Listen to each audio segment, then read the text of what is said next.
ఇక ఈరోజు ఈనాడు ఆంధ్రజ్యోతి రాసిన పచ్చి అబద్ధాలు మోసపూరిత వార్తల గురించి తెలుసుకుందాం. రోజువారీ రోతరాతల మోసగాళ్లుగా మారిన రామోజీ రాధాకృష్ణులు చెడరాస్తున్నారు, సంపాదకీయాలు రాస్తున్నారు, అన్ని వార్తల్ని వండి అభూత కల్పనలు కల్పిత గాథలు రాస్తున్నారు.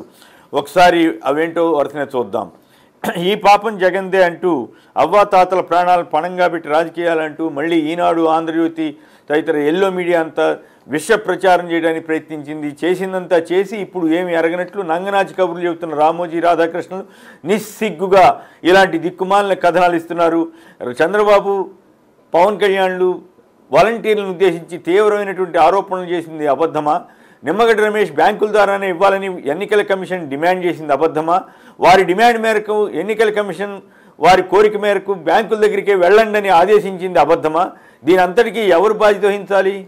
చంద్రబాబు, రామోజీరావు, రాధాకృష్ణ, నిమ్మగడ్డ రమేష్, పవన్ కళ్యాణ్ వంటి వారు. అవన్నీ వదిలేసి మళ్ళీ జగన్పై పడి ఏడుస్తున్నారు ఈనాడు ఆంధ్రజ్యోతి వారు. ఇక రెండో అబద్ధం. పోలవరం పనుల్లో వైకాపా సర్కార్ ఘోర వైఫల్యం అంట. ప్రాజెక్టు పూర్తి కాకపోవడం బాధ. తిట్టాల్సింది ఎవరిని? కేంద్ర ప్రభుత్వాన్ని. తిట్టాల్సింది ఎవరిని? కేంద్రంలో ఉన్న ఆ శాఖ మంత్రిని. డయాఫ్రమ్ వాళ్ళు దెబ్బతినడానికి కారణం ఎవరు? చంద్రబాబు గారు. ఆ రోజు కరకట్ట కాఫర్ డ్యామ్ని సరిగా నిర్మించకుండా డయాఫ్రమ్ వాళ్ళు అడావుడి చేసి వరద వస్తే డయాఫ్రమ్ వాళ్ళు దెబ్బతింటే దాని మరమ్మత్తు ఎట్లా చేయాలో ఇంతవరకు తేల్చని కేంద్ర ప్రభుత్వం మీద ఒక్క వార్త రాయని ఈనాడు పత్రిక, పైగా ఏకంగా నితిన్ గడ్కరీ ఎవరు చెప్తున్నారు 60,000 కోట్లు ఇచ్చిందంటే కేంద్రం. ఎక్కడిచ్చింది? వాళ్ళు అబద్ధాలు చెప్పటం ఏంటి? ఈ దిక్కుమాలిన పత్రికలు అబద్ధాలు రాయటం ఏంటి? మొత్తం ఇంత అన్యాయంగా ఇంత నీచంగా అబద్ధాలు రాస్తారా? జాతీయ ప్రాజెక్టుని అసలు ఎవరు తీసుకున్నారు? చంద్రబాబు గారు కదా. ఎందుకు తీసుకోవాల్సిన అవసరం ఎందుకు వచ్చింది? ఖచ్చితంగా ప్యాకేజీ కోసమే కదా.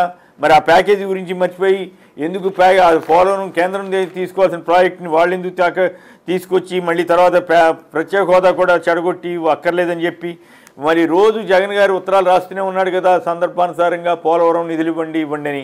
ఇవ్వకపోయినా ఇట్లాంటి అబద్ధాలు. జనం భూములపై జగన్ పెత్తనం అంటూ మళ్ళీ 20 భూముల రీసర్వేని జగన్మోహన్ రెడ్డి ప్రారంభించారంటూ దగాకోరు సంపాదకీయం పరిచిన రామోజీ ఇంత నీచంగా ఎట్లా మారిపోయాడండి బాబు ఈ వయసులో, 89 ఏళ్ల వయసులో. నీకు దమ్ముంటే మోడీ గారిని రాయి, అది దగాకోరు స్కీము, రీసర్వే చేయొద్దు, మేము ఆక్రమించుకున్న భూములు మాకే ఉండాలి, పేదవాళ్ళ భూములు మేము ఆక్రమించినా సరే మీరు మా జోలికి సర్వేలు చేసి వాస్తవాలు చెప్పొద్దు అని రామోజీ చేస్తున్న విశ్వ ప్రయత్నం, దాని మీద జగన్ గారి మీద బురద వేయటం. ఇది ఎక్కడ దిక్కుమాలిన సంపాదకీయాలండి, దరిద్రపు కొట్టి సంపాదకీయాలు. ఇంత నీచంగా రాసేవాడిని సంపాదకీయం అనరు, చెడిపోయి పెయిడ్ ఆర్టికల్స్ అంటారు. చివరికి రామోజీరావు గారు పెయిడ్ ఆర్టికల్స్ రాసే దుస్థితికి దిగజారిపోయారు, బరితెగిస్తున్నారు. ఇంత నీచమా? ఒక పక్క అసలు చట్టమే రాలేదు, అయినప్పటికి కూడా ఇలాంటి అబద్ధపు వార్తలు రాసి జనాన్ని మోసం చేయాలని చూస్తున్నారు. జనం భూములపై జగన్ పెత్తనం అంట. ఏమండి ఇంతకంటే దారుణం ఏమైనా ఉందా? మరి ఫిలిం సిటీలో ఎందుకు అక్రమ భూములు ఉన్నాయి? గోని ప్రకాశ్రావు గారికి ఎందుకు సమాధానం చెప్పట్లేదు? ఈ రకంగా అంత అరాచకంగా పెయిడ్ ఆర్టికల్స్, పెయిడ్ వార్తలు, ఇవి ఈనాడు స్థాయి ఈ రకంగా దిగజారిపోయింది. అంతా ఆ 7 చేపలకే ఇండోసోల్, అదానీ తదితర కంపెనీలకంటూ మరొక దిక్కుమాలిన వార్త రాశారు. అయితే దిక్కుమాలిన వార్తలో కూడా ఒక నిజం ఒప్పుకున్నారు. అదేమిటంటే ఆ ప్రకారం చూస్తే కొన్ని లక్షల కోట్ల రూపాయల పెట్టుబడులు సాధించాడు జగన్ గారు అన్న సంగతి వాళ్ళు ఒప్పుకోక తప్పలేదు. కాకపోతే వాళ్ళకి నచ్చల. వాళ్ళకి కావాల్సిన బంధుమిత్రులకు ఇచ్చింటే బ్రహ్మాండం బజిగోయింది అని చెప్పేవాళ్ళేమో. అలా కాకుండా వివిధ కంపెనీలు అదానీకి ఇస్తేనంట అదేదో 7 చేపల్లో ఒక చేప అంట. అదానీకి పరిశ్రమలు పెట్టమని భూములు ఇస్తే తప్పంట. ఏమి దిక్కుమాల రాతలండి. షిరిడి సాయి వాళ్ళకి ఇండస్ట్రియల్ ఎస్టేట్కి అనుమతులు ఇస్తే తప్పంట. ఇండోసోల్ కంపెనీ 60,000 కోట్లతోటి సోలార్ ప్యానెల్ ప్రాజెక్టు తీసుకొస్తుంటే అది తప్పంట. సో మొత్తం మీద ఒకటి మాత్రం వాస్తవం, మళ్ళీ జగన్ గెలిస్తే లక్షల కోట్ల రూపాయల పెట్టుబడులు వాస్తవ రూపం దాల్చి అవన్నీ ఇప్పటికే గ్రౌండ్లో అవుతున్నాయి, అవన్నీ కూడా ఒక కార్యరూపానికి వస్తాయన్న సంగతి అది చెప్పకుండా వాళ్ళకిచ్చారని ఏడుస్తూ రామోజీ వార్తలు రాస్తున్నారు. మరి ఇదే విశేషం ఏంటంటే ఇదే షిరిడి కంపెనీ వారు, షిరిడి ఎలక్ట్రికల్స్ కంపెనీ వారు తెలుగుదేశంకి 40 కోట్లు ఎలక్ట్రల్ బాండ్ రూపంలో విరాళం ఇస్తే మాత్రం కిక్కు మనలా. సో అంత దిక్కుమాలని రాతలు రాస్తున్నారు. ఇక అన్నపూర్ణ అప్పుల గొప్ప అంటూ మళ్ళీ పాడిందే పాడరా రామోజీ అన్నట్లుగా పాసిపళ్ళ దాసుడా అన్నట్లుగా పాసిపళ్ళ దాసుడా అని బదులు పాసిపళ్ళ రామోజీరావు గారా లేకపోతే పాసిపళ్ళ ఈనాడు సిబ్బందా అనే పరిస్థితి తెచ్చుకుంటున్నారనమాట. మరి అంత అప్పులుంటే చంద్రబాబు నాయుడు గారు ఇన్ని లక్షల కోట్లు హామీలు ఎట్లా ఇచ్చాడు, ఆ హామీలు ఎట్లా నెరవేరుస్తాడు అంటే అవన్నీ బోగస్ హామీలని ఈనాడే చెబుతున్నట్లు కదా, దాంట్లో ఏం అనుమానం లేదు కదా.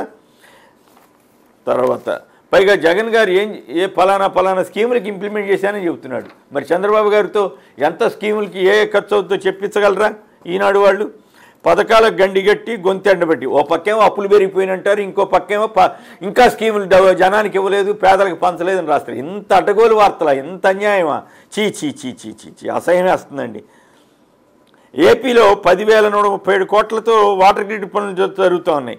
తాగునీటిపై ప్రతివారం సీఎస్ ప్రత్యేక సమీక్షలు జరుపుతున్నారు. ఇవన్నీ వదిలేసి ఏది పెడితే అది రాసేస్తున్నారండి. ఇక ఆంధ్రజ్యోతి అబ్బబ్బబ్బబ్బబ్బా వీళ్ళ అబద్ధాలకి అంతులేదు. ఎన్నో లక్షలు 23 లక్షల రేషన్ కార్డులు కట్టంట. ఇంకో పక్కేం రాస్తారు, మొత్తం అందరికీ పనిచేశారని రాసేది వీళ్ళే. మొత్తం 85% మందికి పైగా రేషన్ కార్డులు ఉంటే అప్పుడు కట్ చేశారండి. ఇప్పుడు ఏమి రాతలు అసహ్యం వేస్తుంది ఈ 2 పత్రికలు చూడాలన్నా, ఈ 2 టీవీలు చూడాలన్నా. పైగా ఇంకొకటి ఏంటి, గతంలో జన్మభూమి కమిటీలు ఎవరన్నా చనిపోతేనే పెన్షన్ ఇవ్వటం, లేదా రేషన్ కార్డులు ఎవరైనా కోత పెడితేనే ఇంకెవరికైనా ఇవ్వటం, అది కూడా జన్మభూమి కమిటీల ద్వారా. ఇప్పుడు శుభ్రంగా వాలంటీర్కి ఇస్తే ఆ వాలంటీర్ వెళ్ళి గ్రామ సచివాలయానికి అప్లై చేస్తే ఆటోమేటిక్గా అతను అర్హుడైతే వచ్చేస్తుంది. అట్లాంటి సదుపాయాన్ని చెడగొట్టి రామోజీ, రాధాకృష్ణ, చంద్రబాబు, పవన్ కళ్యాణ్ వారు ఇప్పుడు రకరకాల కబుర్లు చెబుతున్నారు. ఈ రకంగా చంద్రబాబు ఉపన్యాసాలకు బ్రహ్మాండంగా ఇవ్వటం, అబద్ధాలు రాయటం, ఇవన్నీ చాలా నీచంగా మారినాయి. ఇంకా 8 రోజులు మనకి కర్మ తప్పదు. ఈనాడు రామోజీరావు గారు, ఆంధ్రజ్యోతి రాధాకృష్ణ చేస్తున్న పాపాలు ఆంధ్రప్రదేశ్ పాలిట శాపాలుగా మారుతున్నాయి. ఆంధ్రప్రదేశ్ పైన సైకోలాగా, సైతాన్లాగా, పైతాన్లాగా మారి ఆంధ్రప్రదేశ్ ప్రజల్ని పట్టి పీడిస్తున్నారు. ఈ కర్మ మరి ఒక 10 రోజుల పాటు భరించక తప్పదు. ప్రజలు వాళ్ళ పాఠకులను అనాలండి, వాళ్ళు భరిస్తున్నందుకు వాళ్ళని మెచ్చుకోవాలి. ఈ హింసని, ఇంత నీచమైన అబద్ధాలని భరిస్తున్న ఆ పాఠకులు మిగతా వాళ్ళు ఎట్లాగో చదవరు అనుకోండి. రైట్. ఇక